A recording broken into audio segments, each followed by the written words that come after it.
Alright, let's kill some people with haste, huh? We've got Questerson, we've got Goldspan Dragon, and we've got Vorinclex up here at the top end.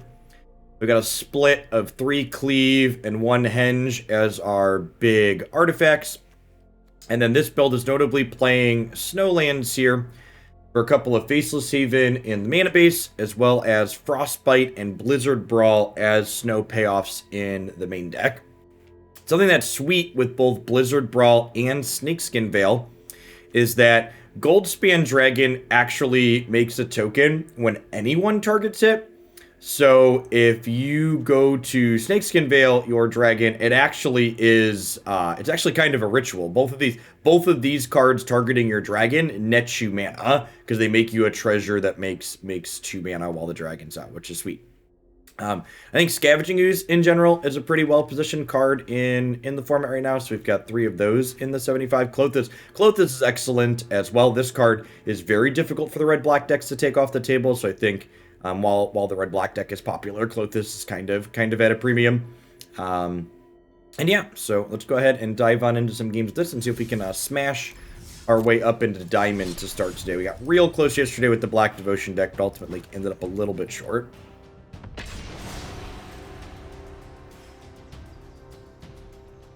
Yeah, I'm not all in on... A lot of the full arts that I have, Dietzel, are full arts from last time I was playing. I haven't been dumping a bunch of money into borderless stuff since I've come back.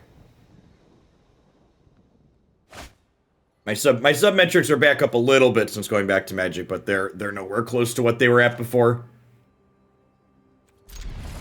It's fine. Needs to draw some lands, but has cheap interaction into a threat technically, so that sounds reasonable. Jeremiah, thanks for the follow. Hope you're doing well this morning.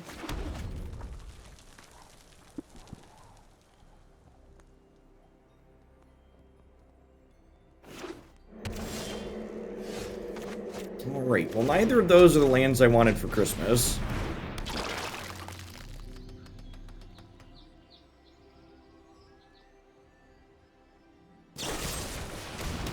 Yeah, I didn't pre-order the Mastery Pass either. I didn't do any pre-orders for this set.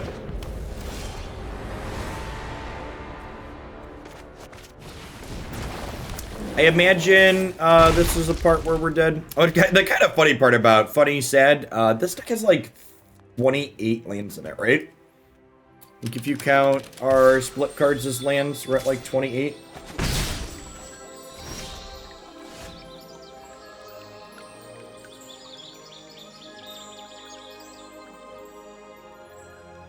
Man, Cardboard Live's deck page is so bad, it doesn't give you counts on any of the card categories. It, like, gives you the option to group them by category, but then doesn't tell you how many are in each category. So you have to, like, manually count it like some kind of pleb. 16, 20, 22, and then 6. Yeah, we're at 28 mana sources if you count the flip lands.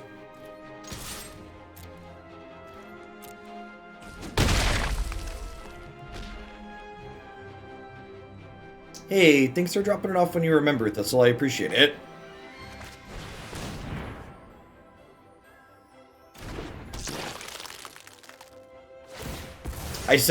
I personally set a Google Calendar reminder for every 32, I think it's 32 days, because it's not quite technically a month, so there's like some rounding there.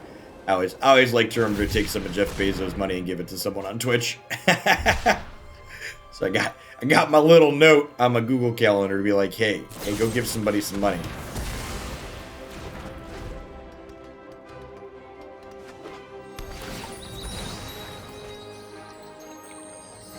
Feel like something big and terrible is going to happen to us based on the fact they're playing this ramp card.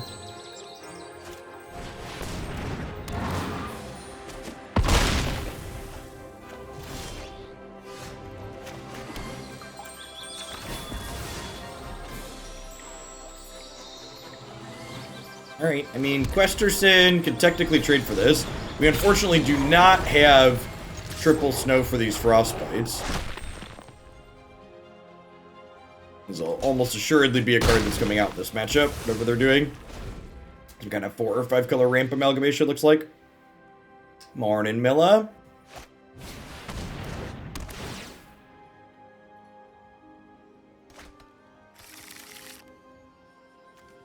Morning, LinkedIn. Here there be dragons.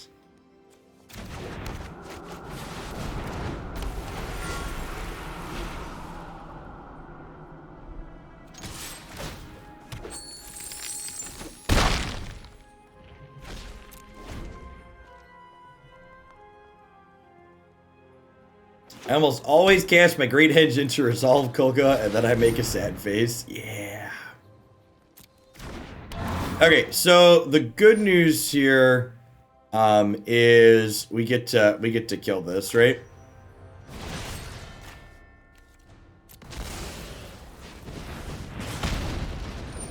I unfortunately don't have, I have 3 lands that aren't snow. If I would have had one more snow land there, we would have been able to double frostbite it in response. Would have been nice. So if I kill this with the Blizzard Brawl, they can't path to the World Tree, right? Because this gives up their blue mana.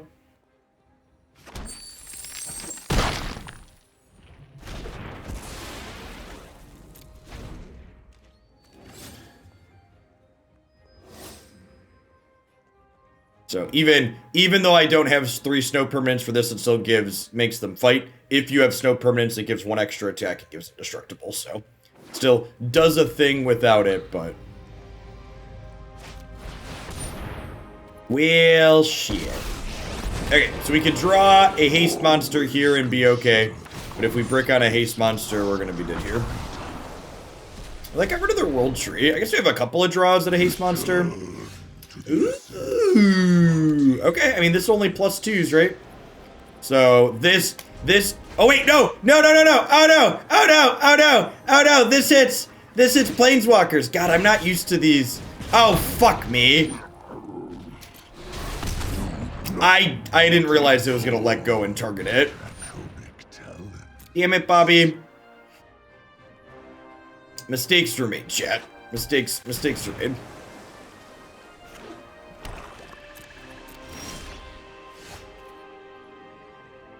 Yeah, I'm not used to the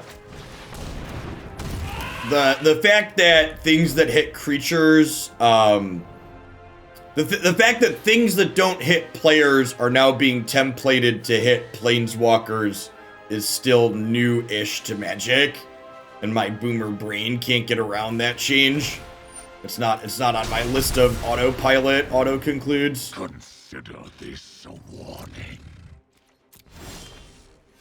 Yeah, alright, so I don't know that we necessarily win this game. If I frostbite this, we'd sit there and go back and forth awkwardly for a little bit more, but we'd obviously be in a much better spot had we done that. Frostbite seems bad. Blizzard Brawl seems fine. Actually, Snakeskin Veil seems okay-ish. Bonecrusher doesn't seem super great. I guess Scavenging Ooze doesn't either, right? I'd rather have Toski than Scavenging Ooze. Just leave this in as a cheap threat. This is at least has a lot of power for Great Henge.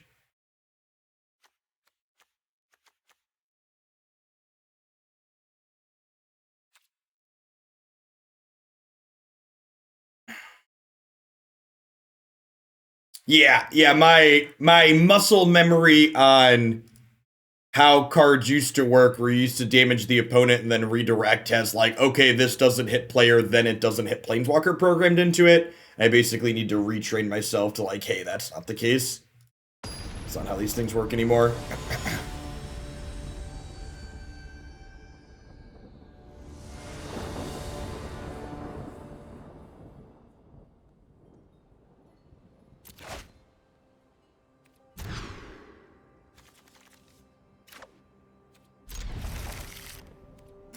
What are lands anyways, chat?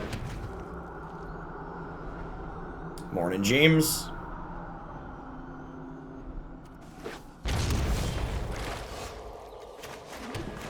Alright, I mean, all things considered, that lets us smack him for a good chunk here. If we actually want to draw another land next turn, because if I draw a land, we can save the Fabled Passage for turn 4, which means we can play Great Henge off of the Brushfire Elemental.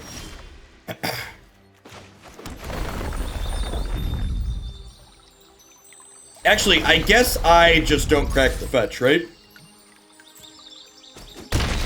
Yeah, I think that's the line. We just like sit on the Fabled Passage. We get another shot at finding it here.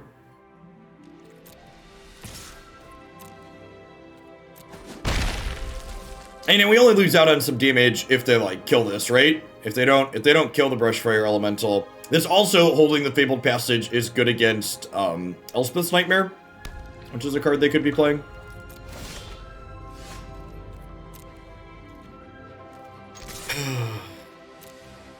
It's a rough start to the morning.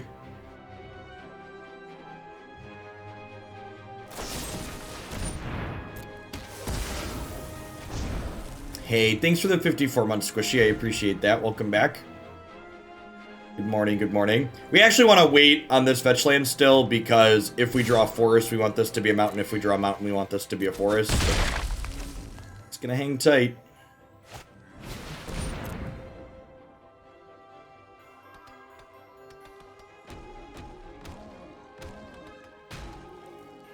I would really like to be a politically boring stream. I would like the state of the US and the world to encourage me to be politically boring. It's all I really want out of 2021. In happier news, both minimum wage and child tax credits made it into the COVID bill in the House. So just got to get that past Manchin in the Senate. So that's nice. 15 isn't ideal, but it's much better than the current 7 1/4 we have today.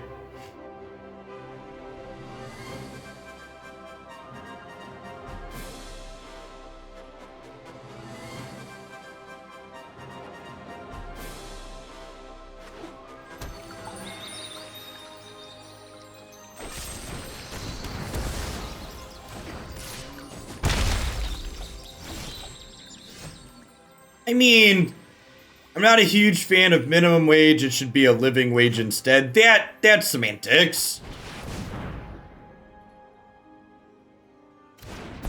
Yeah, and actually, so we had a discussion about this in the subs Discord yesterday. There's a lot of leftists and progressives that are pushing for $15 an hour to not be enough.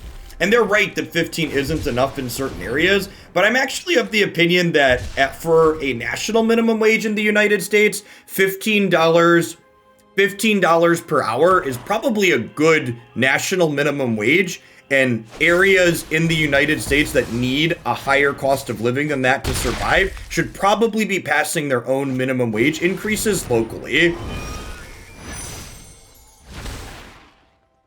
Yeah, like there's a very significant part of the United States that $15 per hour is more than enough. Yeah, we're just into this card at this point. Pretty unlucky match here. Like, and again, like when you're talking about evaluating decks, like this was a match where I made a mistake in the first game, but it was 2 games in a row where my 28 land deck missed its 3rd land drop and 4th land drop on curve after keeping reasonable hands. It's just like, those are games that are going to happen, and you shouldn't like change your deck or write your deck off because like magic happened and you got a little bit unlucky. Just gotta shake it off and move on to the next match.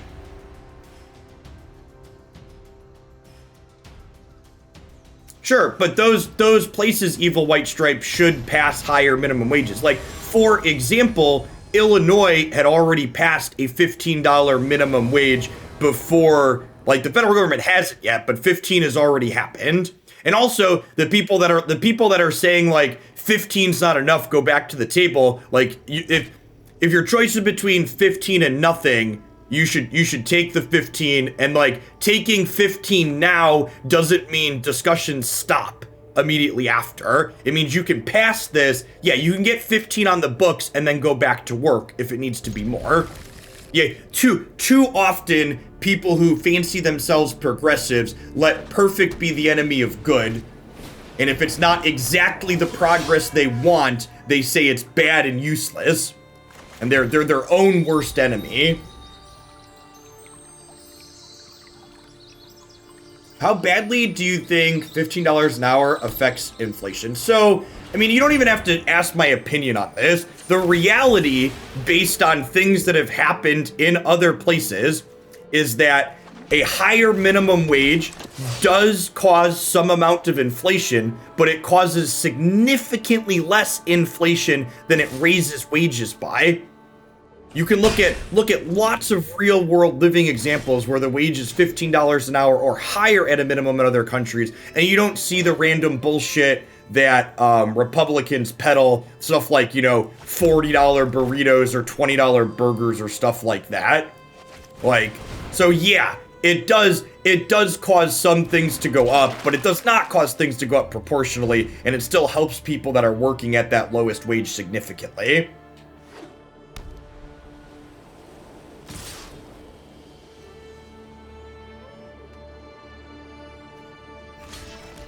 I think we're just trading here, honestly.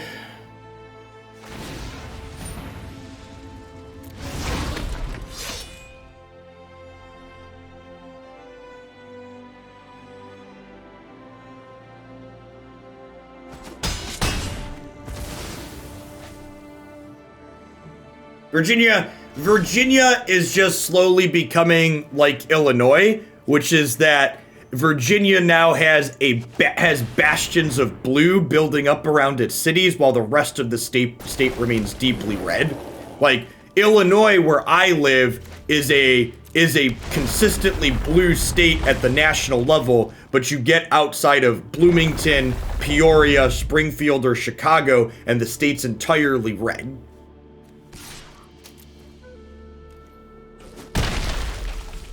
You have polarization between the parts where people live and where there's lots of land with few people living. The arguments about I actually had a tweet about this morning. The arguments about small businesses not surviving a higher minimum wage are largely FUD and bullshit. Do you know what's really good for small businesses? If all of their customers have more purchasing power, that's really good for small businesses. What if all of a sudden the people who spend a majority of the money at small businesses have double the purchasing power? That's real good for them. So they're attacking me for 9 next turn, so I can play this Great Henge and gain 2, and then I have to chump block with this, but I think that's the play to win line. I think I need to get this into play and get life gain going here and draw some extra cards. So I can't attack, unfortunately, because I die on the backswing. But I think getting this down is important.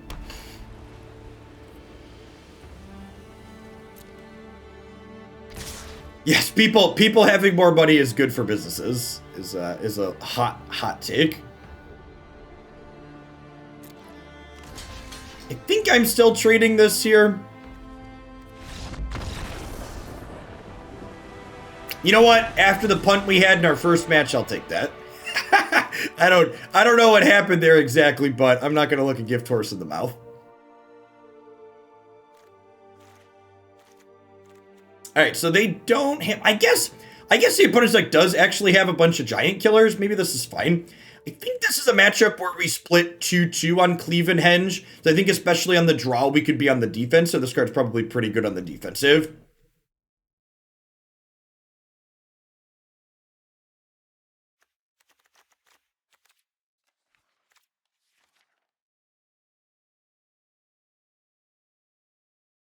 Cut the Vorinclex because he's expensive.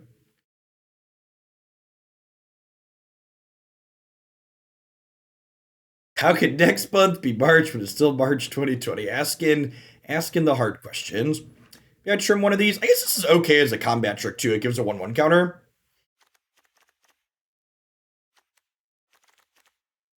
What am I getting rid of here? It's probably just one of these. You want to keep the rest of this. You need closing power.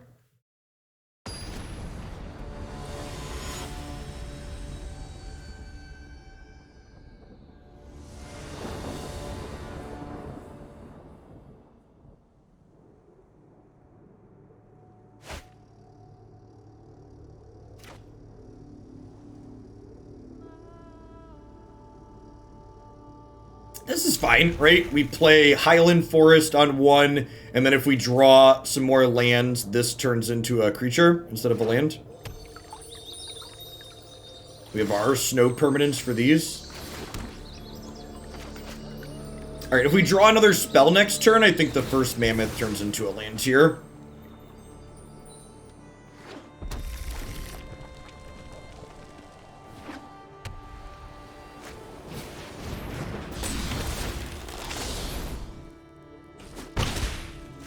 Yeah, would have been nice. Let's go ahead and murder this.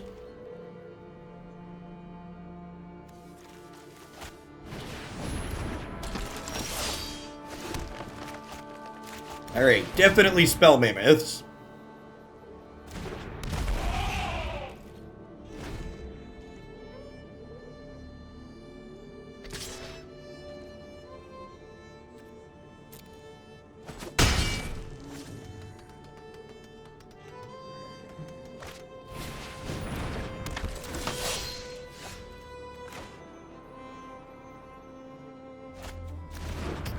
We just like slam Questerson here, right? Do I guess I could play this, and then next turn I could passage Questerson. Yeah, it's probably better actually. Need to attack with 2/7/7s next turn. And next turn, if they attack with both of these, which seems likely, and if they play out another blocker, I can Blizzard Brawl the blocker in addition to Questing Beast and 2/7/7. So this game's probably done. Yeah, just use our life total as a resource and take some hits here. Yeah, this is great for us. Their best play here is land removal spell. Alright, so probably dead. Dead 2 different ways.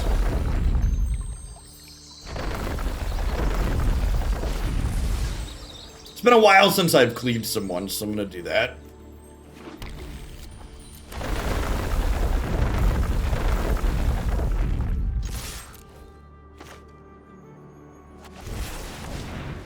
Cleave ho!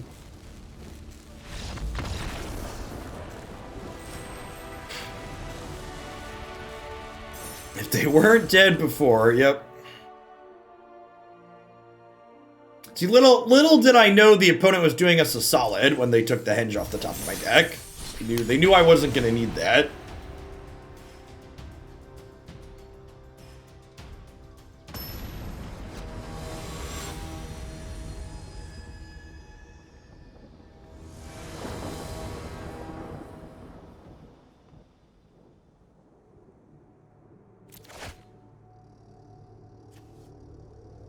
Alright, Yorion, the enemy.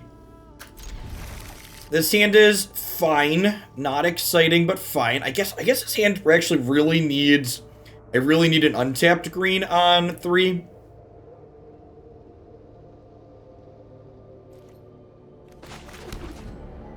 If I hit untapped green on 3, we get to do this on 3 into Fabled Passage on 4.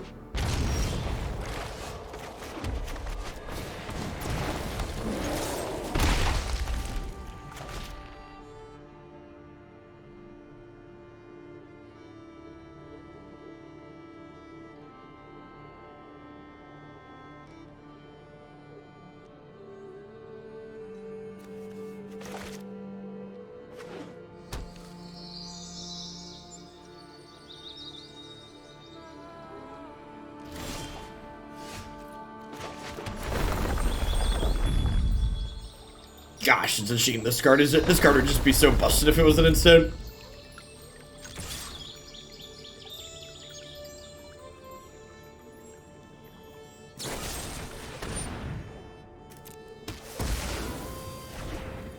Yeah, I am definitely on the side of that argument. This'll am. If you're a small business that can't afford to pay your people actual reasonable wages, your business has failed.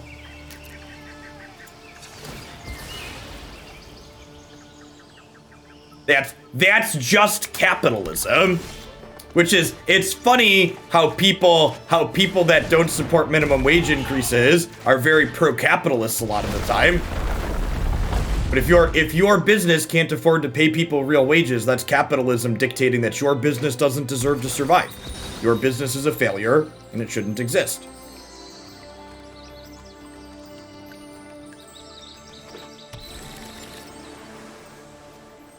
Yeah, it's the equivalent of stealing from your employees to stay in business.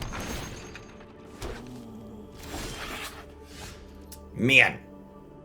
We have, yeah, this archetype does not feel like it can miss a beat, huh?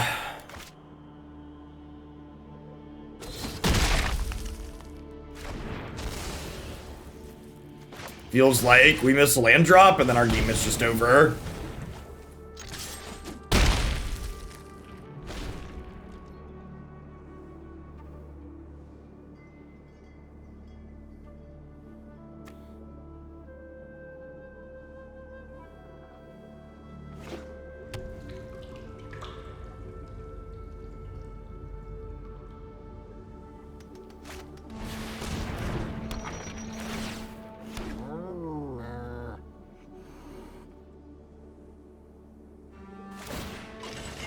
Oh, they just played another one to make cats, and then they crewed the new one. Yep, and they get to copy a cat token here. Yeah, definitely feels dead. So far, we've played, like, exclusively matchups where these, I guess that's not true, the White Weenie matchup, but a bunch of matchups where both our fight spells and where our removal spells in general have not felt good.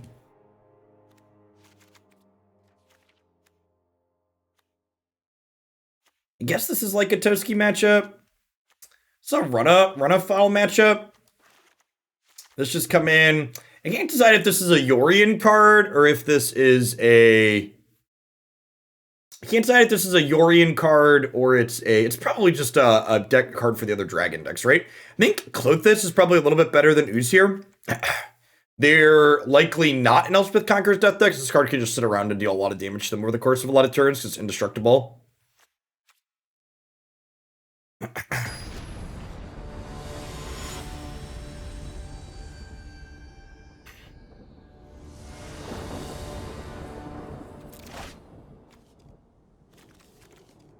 Well, I mean, this hand won't miss a beat by missing a land drop. It will miss a beat because it doesn't have a curve, though. I don't think I can keep this. Okay, this isn't exciting, but it's fine. I'll bottom the Vorinclex. We're just doing this for red on one.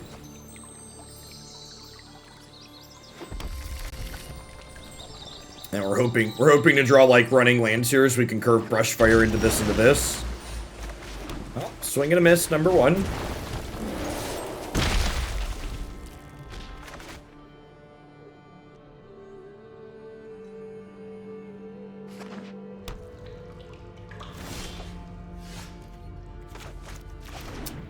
Swing and a miss, number two.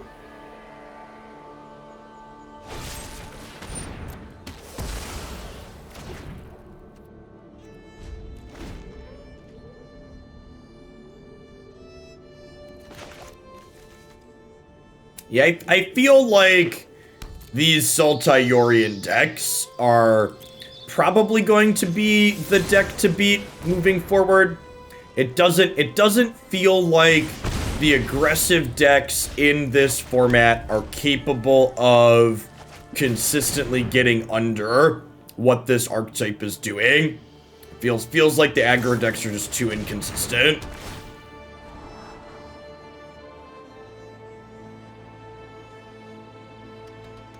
I was watching Darby play Sultai for a little bit last night, and a couple other people over the course of my not live time.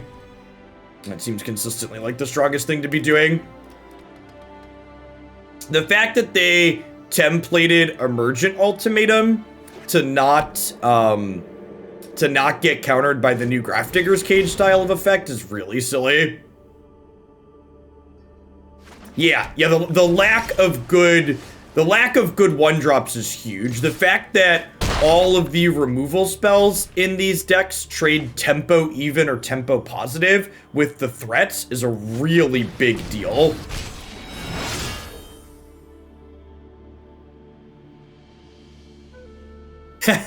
Yeah, could you imagine their deck with Uro and Oko? I'm glad we're not living in that world, at least.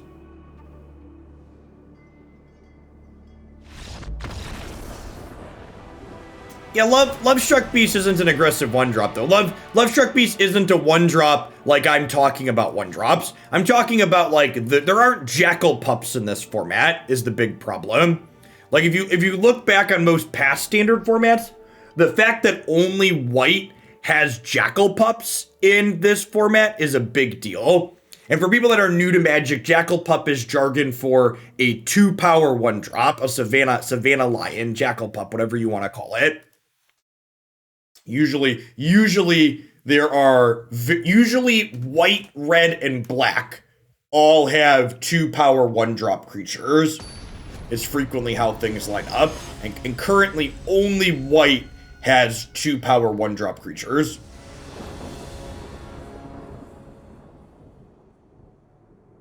My opponent's deck did nothing and died to Klothys there, so that was nice. Our 28-land deck is, like, incapable of having a keepable 7 here because of mana problems so far today. I guess. Not going to 5, right? Yeah, Knight of the Ebon Legion isn't explicitly a Jackal Pup, but gosh, is that a card I missed from last season.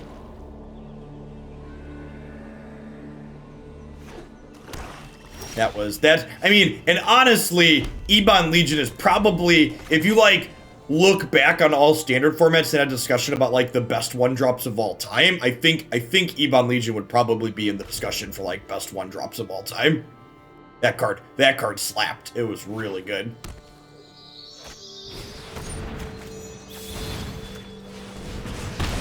We hit the red source here at least, so we'll see how this goes.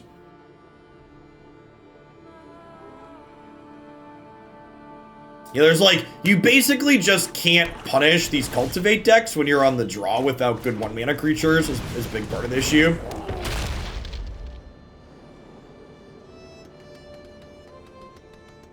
Red aggro, like, kinda has a 1-drop. Like, it has a high variance 1-drop, right? The, what was I gonna say?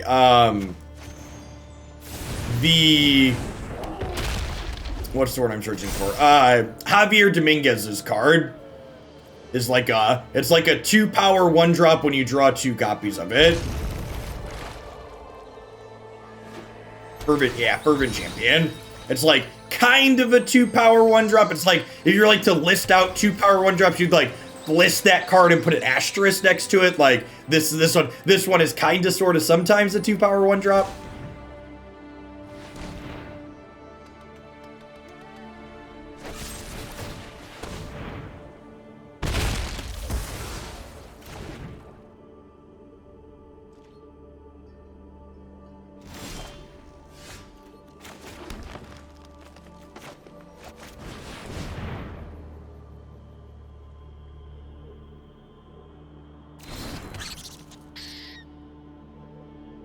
Hey, awesome. Thanks for the follow. Welcome to the channel this morning.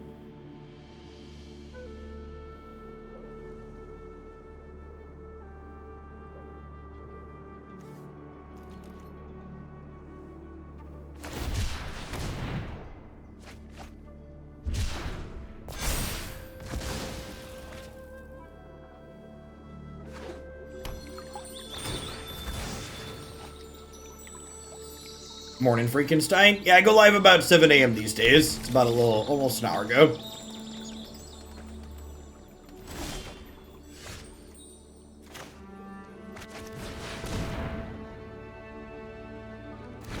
I'm really confused what's in their hand that they haven't been... They have a Shark Typhoon here? Is that that's about to happen to me? Smells like a Shark Typhoon. Maybe I'm not supposed to attack with Goldspan Dragon. don't know, I'm technically drawing a card because of Toski.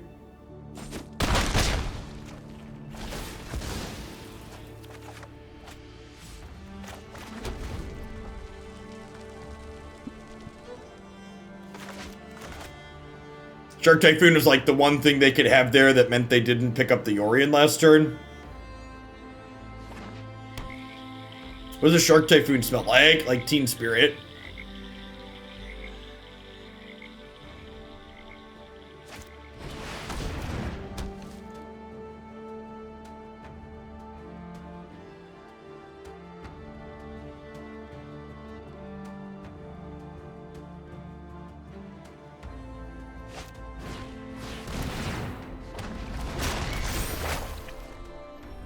God, we're old. You judge me. You feel your judgment.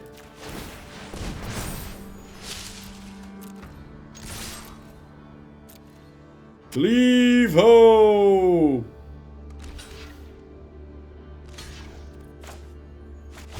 Oh, this is so good for us. Oh gosh. Chat, I get to draw 2 cards.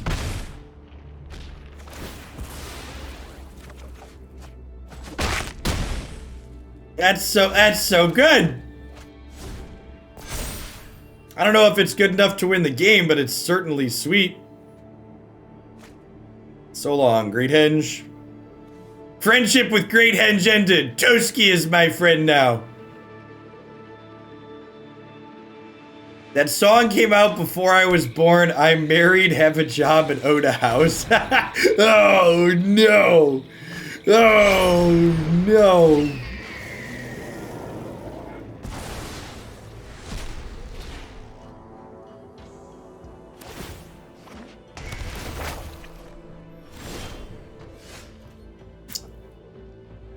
Ooh. Ooh.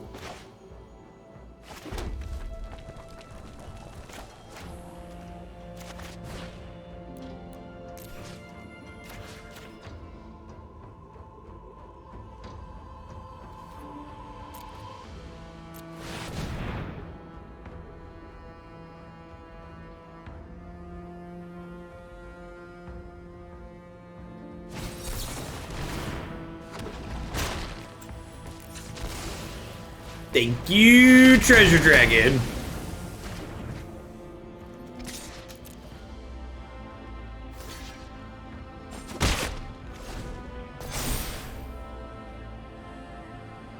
Yep, same cards as before. All right. I got a cleave and a dream, chat. That's actually a very good draw. So how do we feel about putting the sword on the squirrel? I think that's actually the play, right? I'm pretty sure it's sword on the squirrel.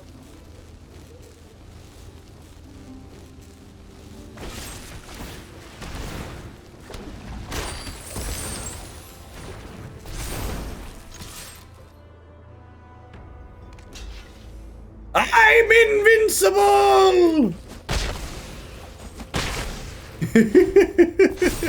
Rawr.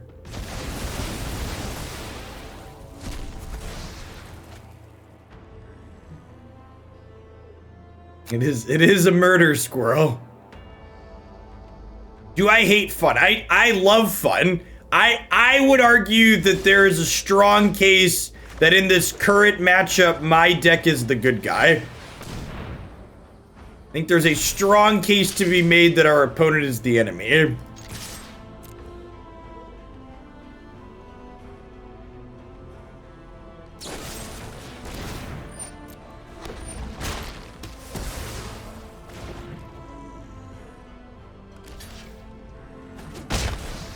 Yeah, the squirrel, I wasn't sure about these squirrels in the sideboard, but like, this squirrel has picked this game up on its back and is like, I will drag you across the finish line, Jeff.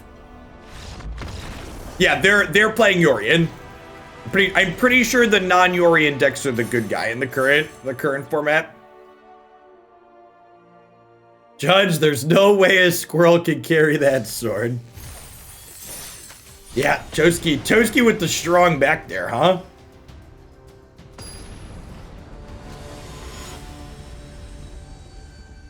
Toski in that game, validating my decision to play a bunch of Soul Shatters in all my black decks.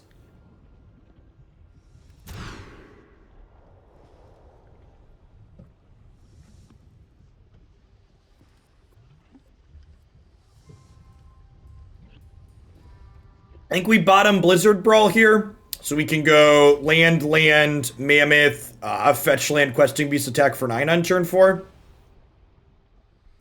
Can we crowdfund a massage therapist for the squirrel? Asking the real questions. Yeah, this is definitely hand sucks keep territory.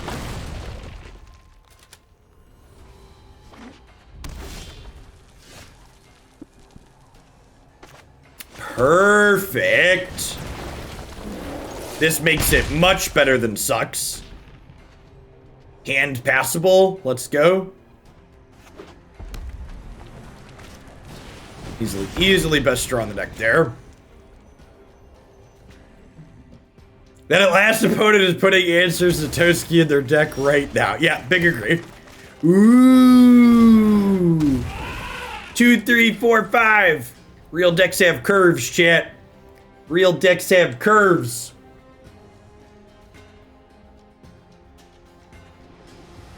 We're gonna play Gruul Smash for like this match and like maybe one more. And then we're gonna do a vote to see what people want us to play next. We're gonna do deck voting pretty consistently. I think moving forward, it's been fun. I have a lot of different things I can put together. And letting chat decide which of them we play. Feels like a good idea. Gives people something to spend their channel points on too, which is nice. Read.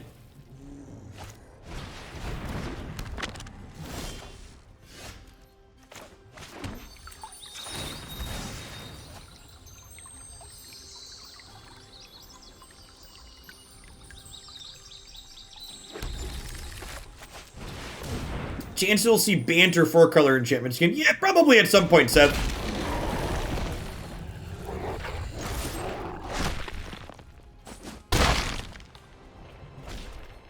That one was very reasonable. I'll only deck vote if Beansy's not around. He's a lobbying arm. I mean, to be fair, the more often we do deck votes, the more it'll stress people who have lots of points and bits because they'll eventually hit fatigue, right? So doing votes more frequently basically makes them easier for everybody to participate in on a non-massive level. The first couple had huge amounts of bits and shillings thrown at them, and I imagine the volume of bits and shillings thrown at these things will decrease the more that we do them. I think my plan is to do voting 3 to 4 times a week, probably moving forward.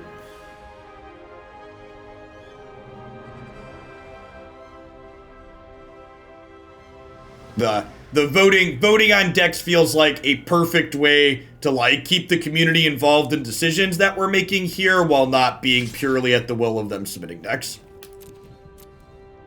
That's true. Yeah. Yeah, I do allow bits because I do like money still. Big fan of the monies.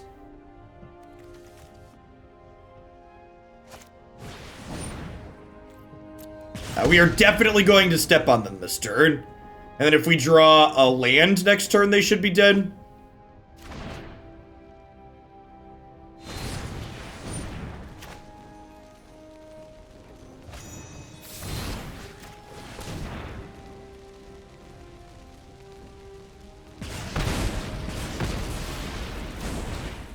Hey, Roz. Thanks for the biddies. Nailed it. Here there be dragons.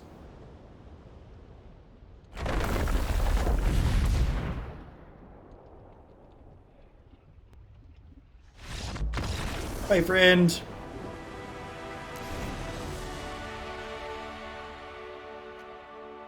What are the odds their big red deck can kill a Toski?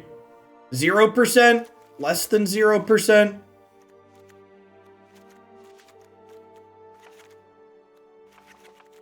Just cut our interaction again here. Ooh, they might have Soul Seer, that's true. They had the 3-mana snow removal spell though, so they probably aren't playing. They probably aren't playing that. Definitely feels like a squirrel matchup. Klothys is probably real good here too. I think the snow removal spell is a trap and you should be playing Soul Seer for the most part though. If you're playing blue-red flash, for example, I think not playing Soul Seer is a pretty big punt. So it's probably a Goldspan deck.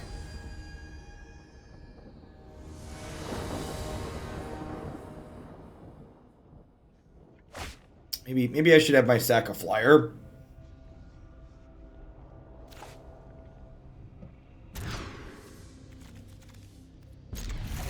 Doke.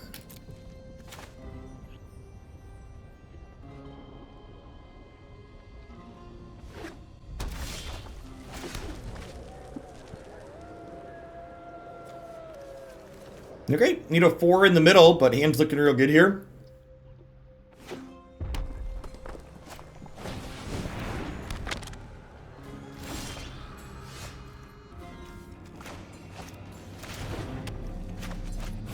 Splashing red for Tibalt is really good. TDM. I think again a lot of one of the 3 decks people are gonna get to vote on is Mardu Snow, which is like black-white snow splashing Valky. It looks real reasonable.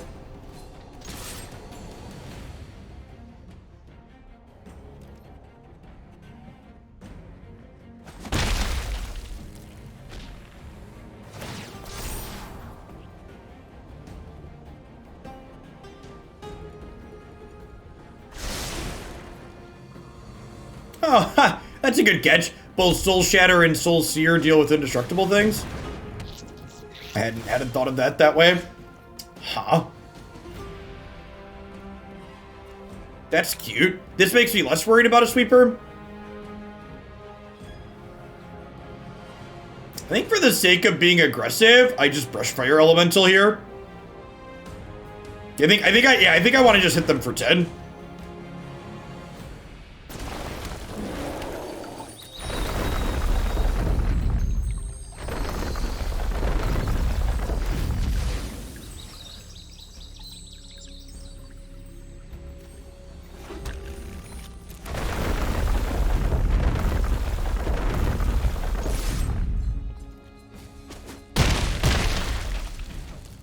If Historic is something I go back to, I might put Historic decks back up there, but I don't know that I'm gonna invest in standard decks.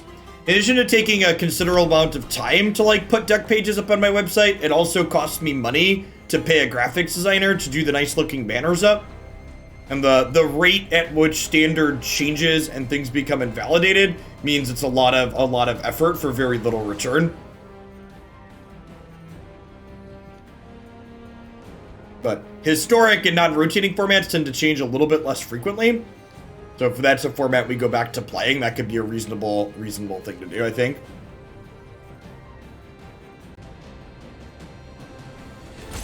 Please die so I can be diamond, opponent.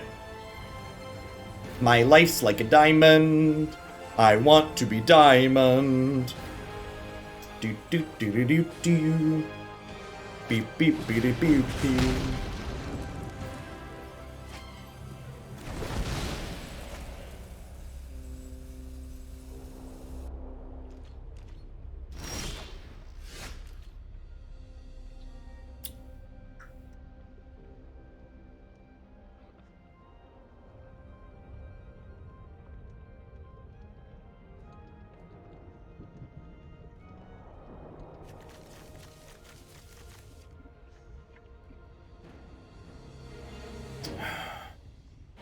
So,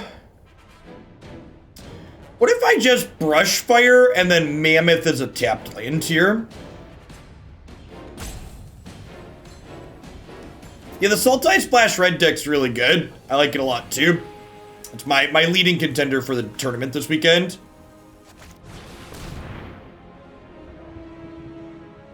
Yeah, I mean, they're all in YouTube videos. I don't know what a Google Doc really does outside of that. Maybe I'll put a favorites playlist back together. That could be something that's reasonable to do. That's pretty low effort.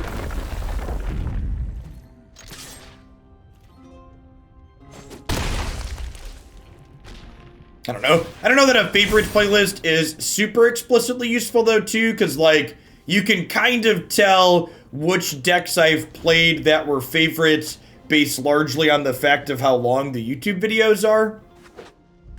The fact that I'm not like restricting myself to like 90 minutes per deck to churn through a bunch of viewer decks means that like if a deck has a 2.5 hour video, like any videos over 2 hours probably means the deck was great. It's like the TLDR.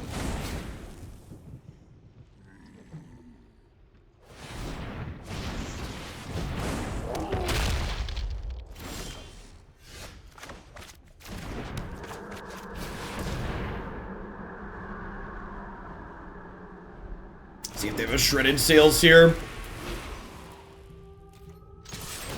Card's pretty good against our deck. Kills dragon and a bunch of artifacts.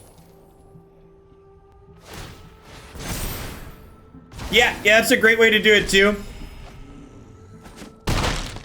I mean, to be fair, if I didn't like the deck and it wasn't good, I'd have quit after the first 2 grindy control mirrors. So like, you know.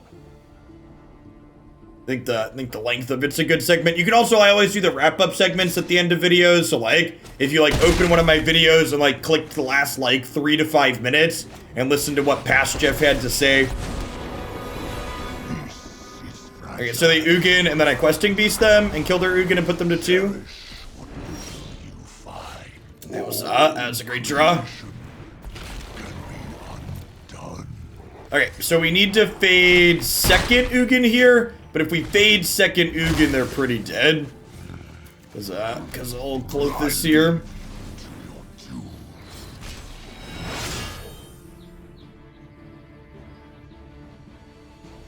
The janitor's been laid off. We're a diamond gamer, chat. Our life's like a diamond. The diamond 4 rank floor feels like home. All right, let's set up pull up, huh? So let's let chat vote on what we're doing next. We're gonna play one more match while the poll runs. We'll give you 10 minutes to vote. Grixis Giants, Blue Green Turns, and Mardu Snow. Alright, we're gonna Gruul Smash one more time while the voting takes place.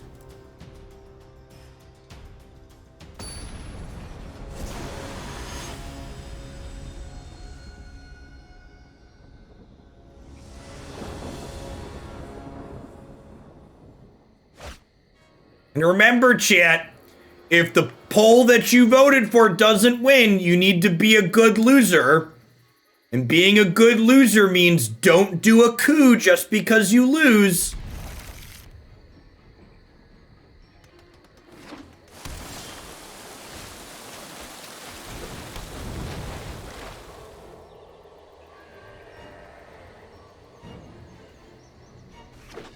Yes, you could use both shillings and bits to vote a little bit extra. The channel voting is a way for people to use their channel points. And there's a good chance if the deck you vote for doesn't win that it'll be up in a future poll sometime soon.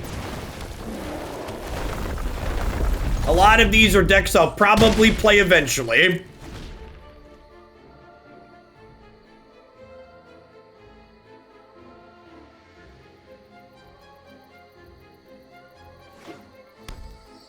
I see channel points and or bits at work here. Looks like we've got about 800 votes cast with 500 people in chat.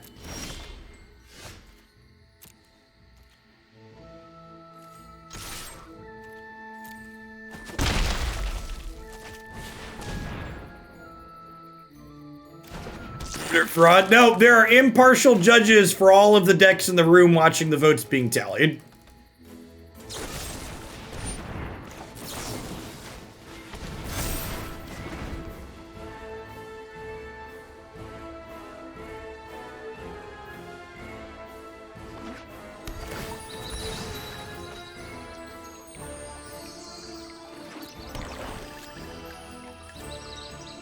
They have a sweeper here? Do they have a sweeper and they still play a spot removal in end of turn? It's not quite Blossoming Defense. It gives a 1/1 counter, which is sweet.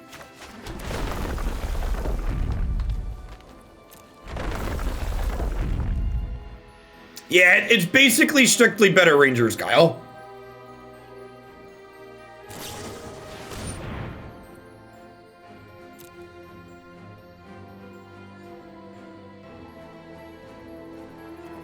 I saw a list that said they cut the counter unless you pay 1 card from this Ultimatum deck to play Vision, so they could draw Ultimatum more consistently, which seems neat. I think I'm paying a mana to deal an extra damage here. I think I'm in the market to do that. Chat, I'm out of points. Yeah, like I said, I expect the votes for the first week or so to have a ton of extra votes on them while people spend channel points they didn't know what to do with. But I expect people will run out of channel points eventually.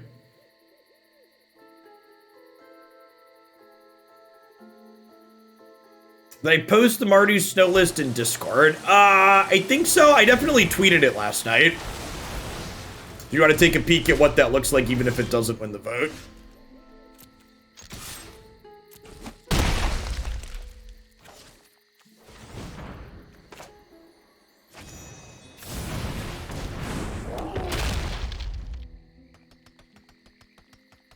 Can't run out of points if you don't stop watching. That's the big brain play.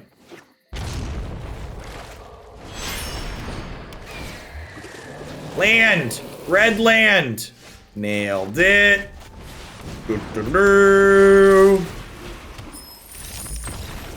My Raffle Dragon goes swoop, swoop, swoop, swoop, swoop, swoop.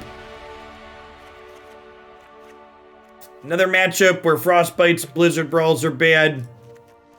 Alright, Toski. I believe in you, Tosk. You and me, we're going places, Tosk.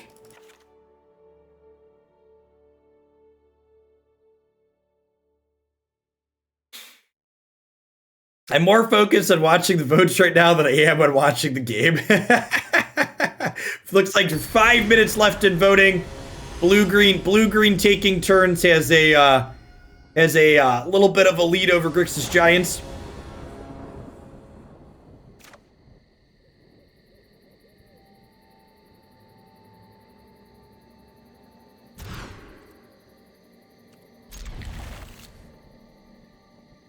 Huh?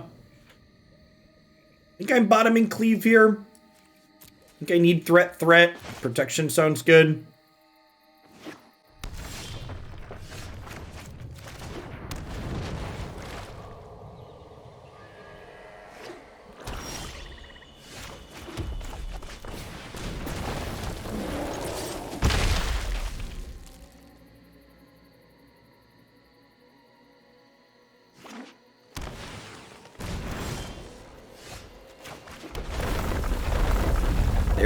There's my boy, chat.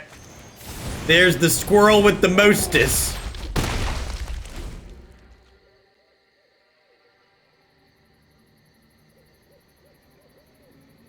I'm interested to see if there'll be a glut of votes for a deck that's behind at the very end.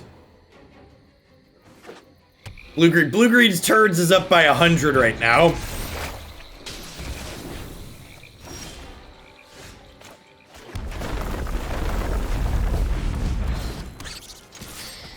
The squirrel, the myth, the legend, the bearer of secrets.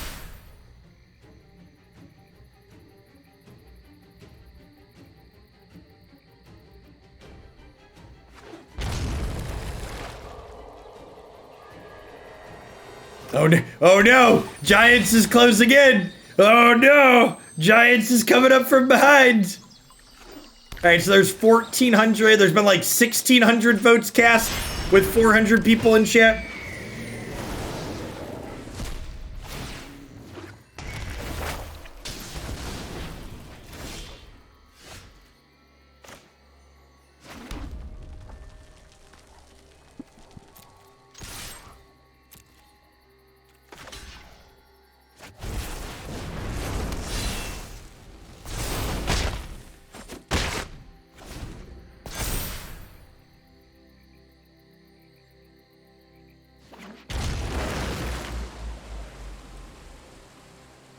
Giants is within 20 votes, chat.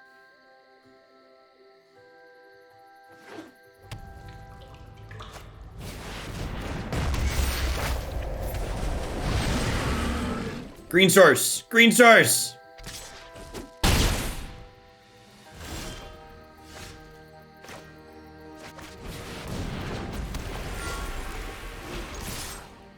I seem to diddle our stuff and then they don't undiddle, right? Alright, we'll be on the play for game 3. The aggro deck motto, I'll take the play for game 3, thank you. 2 minutes left in voting. Blue-green turns is up by 70 again. We've broken the 2,000 vote marker for the total number of ballots cast in this election.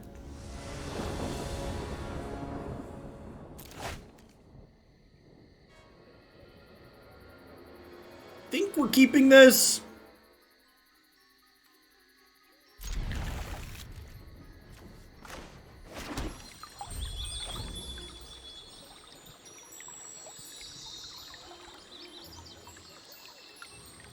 Hey, Rebby, thanks for the follow. Welcome to the channel today.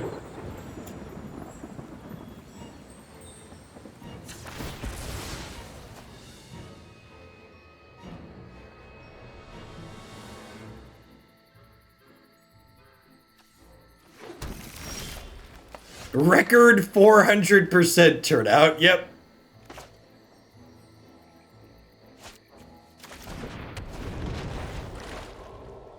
Luca, thanks for the follow. Good morning.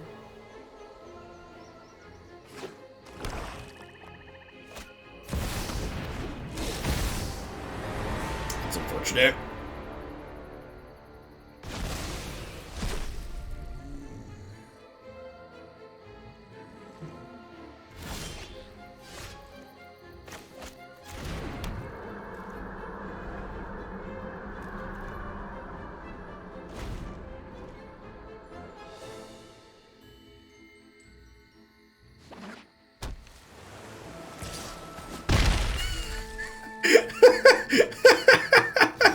Alright, blue-green turns is the winner, with Skunky Blitz contributing 230,000 channel points, and Beansy contributing 6,500.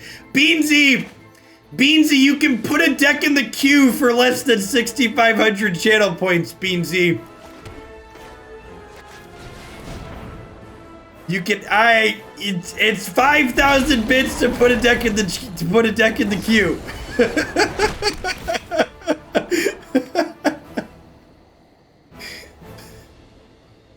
Thank you for everybody hanging out. Thank you for the bits, Beansy. We're gonna play some blue-green turns next. It's about sending a message, Jeff. Oh.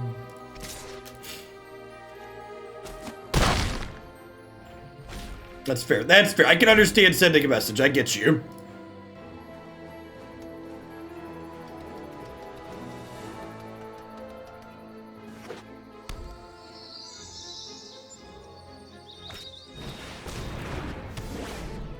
How's Gruul doing? Gruul drug us up into diamonds. That's nice.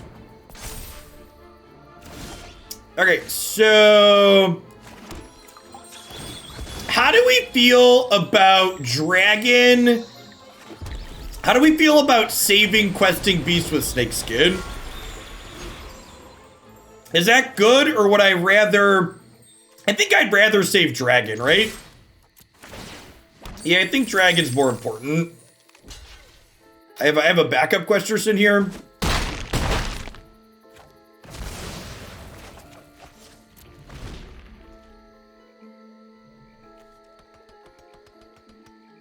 Blue-green turns will be the next deck. UG turns, and then we're gonna play some Teamer Mythos Dragons.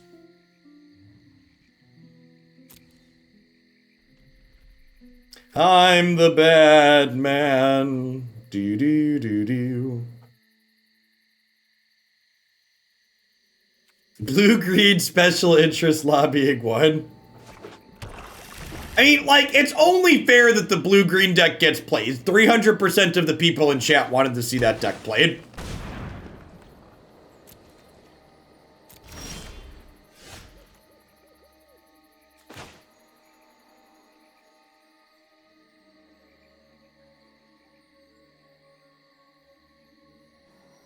Huh? Yeah, I guess we just do this, right?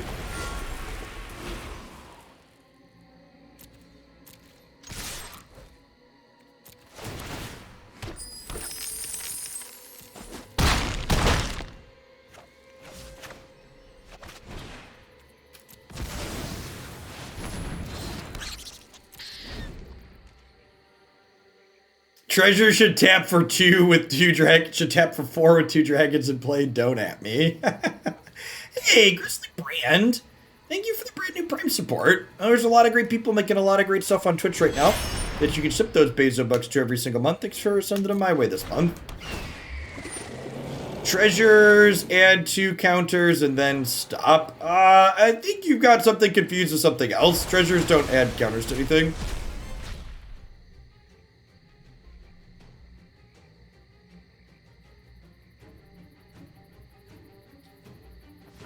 Well, you see, Zikta, if Oglandia's the government encouraging you to storm the government after the vote, I think would mean encouraging you to storm my house. And I'm a big fan of not having my house stormed by Twitchers.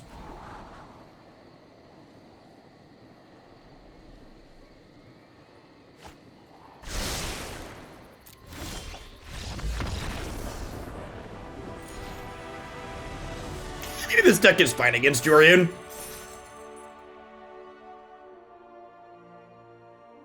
We just want to play on the swing set.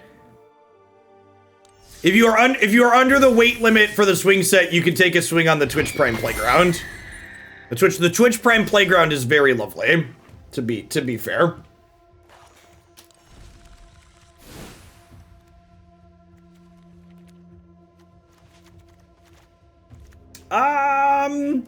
Yeah, I was into this. This is fine. We didn't Vorinclex anybody. This card felt like it was a little bit on the expensive side. I feel like if I were to play this, I would probably just play a couple on the board. I don't think that's really a main deck card. Toski honestly overperformed. I was really impressed with what this card was doing throughout the set. We also played against a lot of Sultai decks though, so like I think that's pretty expected. Like this card's good there. I think my one big takeaway, other than the Vorinclex feeling a little expensive, is that if I was expecting Sultai to be popular moving forward, and I think that that's a good assumption, I think having 6-10 pieces of removal in the main is probably a lot. Like, I don't really want any of these Frostbites or Blizzard Brawls in the Sultai matchup. I don't know, maybe you keep them because they're just like fine. I don't know. I feel like I would want to shuffle things with the sideboard though to have a little bit more of a hedge in other matchups. Like maybe all the Blizzard Brawls live in the board and you like main deck the Klothys. Because like while Klothys isn't a card that you like explicitly want against aggro, it's also like not terrible there, right? And this card's great against the removal heavy decks that frequently just sits in play and murders them. And it's another main deck piece of hate against things like black-red, which can give you some fits sometimes. Hey, Morning Slayer. Yeah, it's good to be back. Magic's been really good with the new expansion. It took them a few bannings to end up with where we ended up at, but it feels like they've ended up in a pretty good spot. Yeah, we're playing Highland Forest over the Temple to make Frostbites and Blizzard Brawls better. Is correct.